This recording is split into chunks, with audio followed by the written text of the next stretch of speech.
जिस घर में माता पिता हंसते नहीं उस घर में कभी देवी देवता बसते नहीं। जिस घर में माता पिता रोते हैं उस घर में कभी देवी देवता नहीं होते हैं। अपना माई के रुआ दुख देता नहीं, बाबूजी के सेवा नहीं करो, चल जाता देवघर, चल जाता नवरात्र में वैष्णो माता, तो माई खुश ना हो। ढेर हमने के भगत भगत देखता नहीं जा कि बाबूजी द्वार पर घिंचता रे तो बाबूजी द्वार पर घिंचता रे तो अब बेटा चलल बारे बोल बम जय शिव बोल बम जय शिव। तो भोला बाबा पूर्वक बारे बखवा भोला बाबा पूर्वक बारे उ जानत तारे की जे कर जामल हो कर ना भई हमरा की हाल में 108 किलोमीटर पैदल हमार कब हो जाई। त बाबू कहत तारे की जौन पर जलवा ढारत तारे और सने आशीर्वाद लेके चली जो जो बेटा जो पिठैया लोट करके ठंडे ठंडे भाग जो। बहुत कहले के भाई कि अरे पूरा कोइलू भाषा तुलसी कबीर पूरा कोइलू भाषा तुलसी कबीर के अरे डाकुरा तना करके डाकुरा तना करके वो नौलू कबीर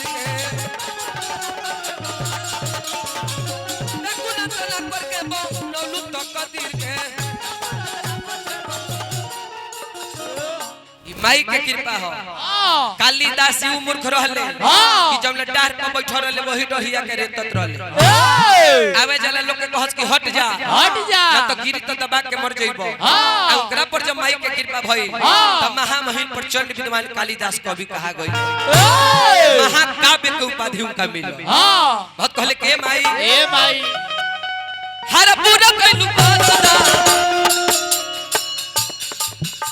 अरे तुलसी कबीर के डाकुरा तना करके बोलू तो कबीर के डाकुरा तना करके बोलू तो कबीर के चरण में आइले मानी अरे हल चल गवैया हो अरे सोहैया रे होई तू ना भैया पीरा बजवैया हो सोहैया होई तू ना हो सोहैया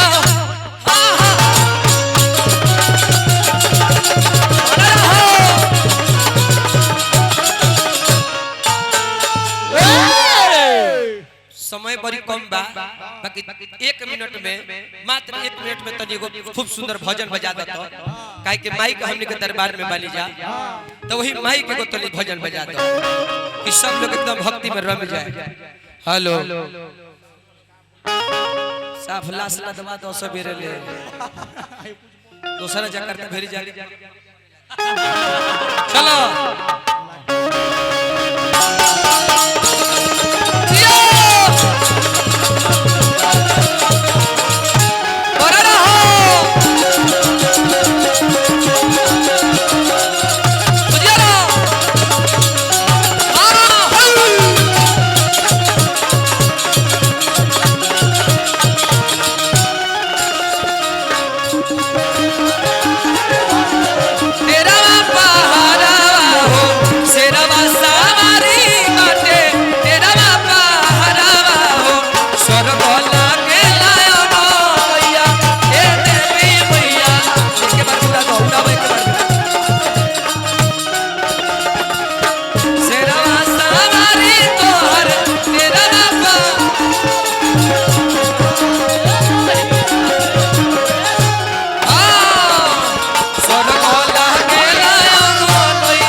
बहुत ही सुंदर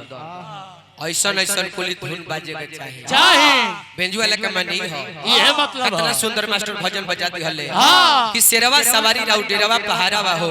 स्वर्ग लगेला अंगनैया देवी मैया ये कुली धुन बाजी त लोग कहीं मनीष सिंह हलचल के मंडली कितना सुंदर सेटिंग में बा हाँ ना जी हाँ जी ना तो हम कहीं की गणेश जी आई आई दर्शन दिखाई दिखाई मंगल बरसाई बरसाई तो ये बजावे लगस कि हम बनी दुख में दुख में। आऊ भी ऊख में तलक बंधन में भरा के जाई ना बबुआ महाराज गीत संगीत का हो आजकल भोजपुरी गीत हाँ। बिहार के राजनीति ये दू गो चीज में चचतला गिरावट आ गइल बा कि कहे लायक नहीं थे आजकल नेता विधायक मंत्री लोग के कोनो ठीक नहीं खे कब कौना पार्टी में से के कब गिरबाज मार दी एकरो कोनो गारंटी नहीं खे अब वही आजकल भोजपुरी गायक के हो गइल बा हाँ जी अपना हिट होके खातिर हिट होके खातिर ना सार होके खातिर हिट होके खातिर कब कवन का गाती है सो एकरो कोनो गारंटी नहीं है पहले के गीत में साहित्य रहे शिरोमणि सुखनंदन यादव जी गीत गावत रहले कि जिस गीत में हरि के नाम न हो उस गीत को गाना नहीं चाहिए बेटी कितना दुलारी हो उसे घर घर घुमाना नहीं चाहिए बेटा कितना दुलारा हो उसे सर पर चढ़ाना नहीं चाहिए पत्नी कितना प्यारी हो उसे भेद बताना नहीं चाहिए भाई कितना बैरी हो उसे भेद छुपाना नहीं चाहिए माई बहन लोग आइल बा ई लोग कहत हुई कि ब्यासवा नोतिया गावी आइल बा कि झगड़ा लगावी आइल बा तब बात बतावे जो होख तब बतावहु के चाहिए ई सब नु कुल गीत ह लेकिन ई गीत में साहित्य झलकेला हर केहू के घर में बाजी लेकिन एक घड़ी के जौन गीत आवता कि हमरा एथी में चाय राजा पियब त का तू 200 साल जियब बताई महाराज तो गावे वाला 15 दिन पहले भेटा गइले पीएमसीएच के गेट पर कहले कि प्रणाम भैया हम कहली कि प्रणाम कहां आइल बड़ो त कहता कि बाबूजी के हार्ट के ऑपरेशन करावे आइल बानी कहली तो दोसरा खाती गावत रहे एथी में चाय जदी पियब त 200 साल जियब त उनकरा के काहे ना वही में के पनीर फाड़ के खिया दे तड़ो तू सब अमरे हो जा गीत वही है जो घर के माता बहन बेटी एक जगह पूरा फैमिली एक जगह बैठ के सुन ले ना तो बेटा सुनत रे बाबूजी ले जाके भागल बाड़ी चलते चलते हमनी के गणेश जी से कहे के बा लय बड़ा सुंदर एगो हल्का मचौले बा विजय चौहान जी के कौन बबुआ कोनो लड़की से कोनो लड़का कहत रहे बुझी कि हमरे जो लड़का आ हिंकरे जो लड़की से कहत रहे कैसे कहत रहे घाही करी का कहत रहे कैसे बबुआ कि अरे हमारा बुलेटवा पे कहियो बैठ के कि आर सोटो पे कीना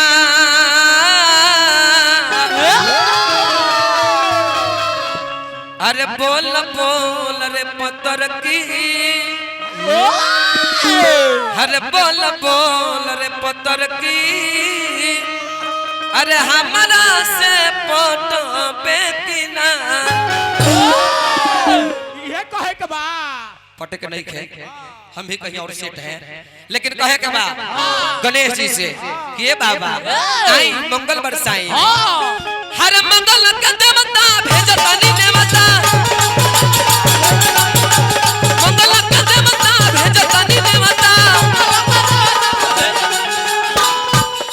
तो नी आईती ए बाबा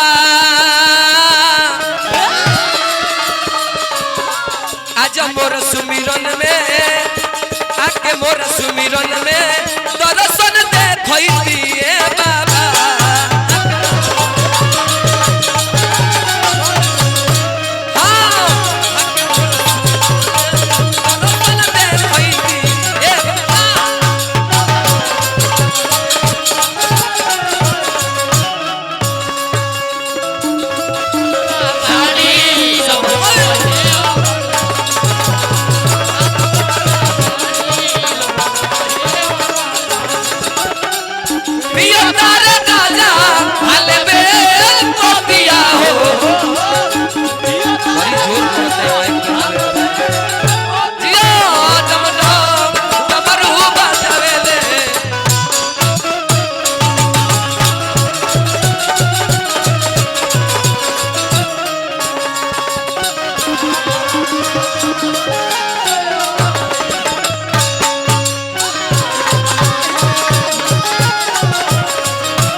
बात ज्यादा बोले के नहीं खे ना झट दियर कहे के बा हाँ। कहे के बा के बाबा ए बाबा तरीधी सीधी के रौरे हई सजनवा ए बाबा तरीधी सीधी के रौरे हई सजनवा ए बाबा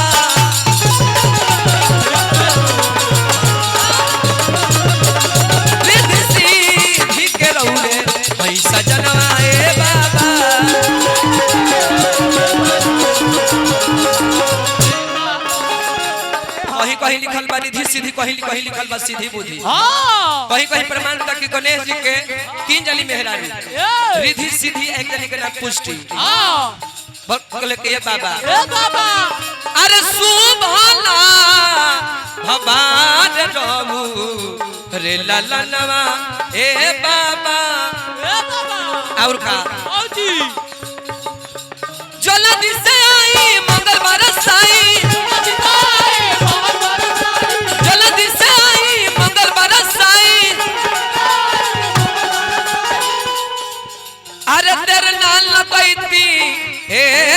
बाबा तनी बोरा सुमिरन में दर्शन देखैती हे बाबा तनी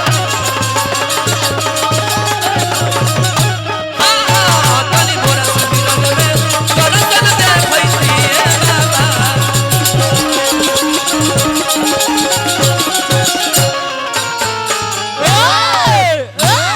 समय हमने के लगभग समाप्त के ओर बा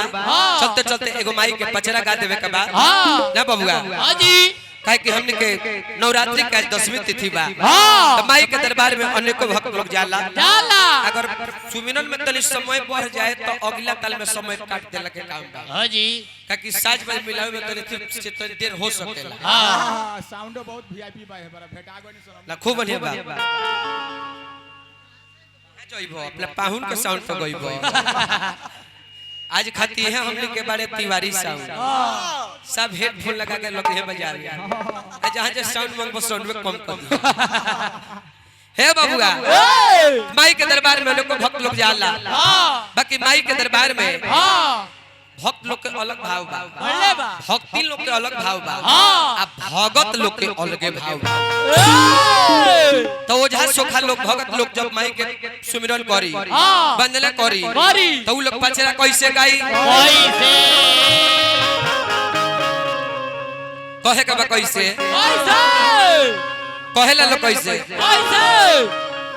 कि अरे कौन मैया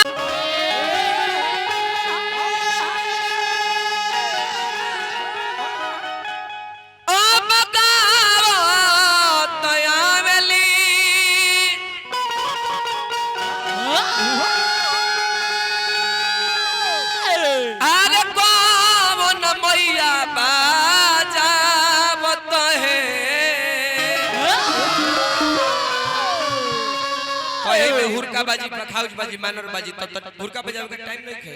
आई तुरंत मानर से कहे का बा अरे कौन मैया गावत आवेली कौन मैया बाजावत है